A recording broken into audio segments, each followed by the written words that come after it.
Good day mga idol, ngayon pag-usapan natin kung paano kumuha ng CD online exam sa LTMS portal ng LTO. Ganito ang itsura mga idol.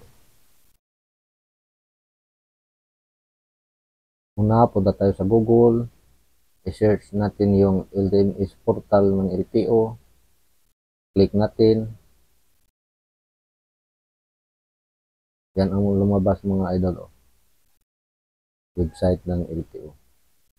Scroll down natin, may nakalagay nga register now at saka login. Pag may register na tayo, login tayo. Lagayin natin yung email address at saka password. Click natin. Itong lumabas mga idol, welcome. Pagkatapos, i-click na natin yung tuga sa taas. Yung mga idol, oh. Pag gusto nyong mag-review mga idol, i-click yung pangalawa, yung driver's license renewal course, para madali natin yung maipasa yung exam. Pero kung kaya ng mga idol, diretso na kayo sa validation exam ng CDE. Itong lumabas mga idol, oh. Pag click natin yung tuga sa taas, tapos na ako nag-exam, 4 na exam. Pagkatapos, click nyo yung start now. Ito mo lumabas mga idol pag wala pa kayo, hindi pa kayo na-rehistro.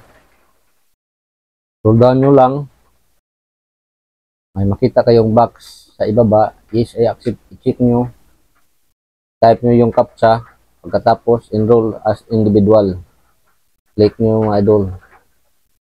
Enroll as individual.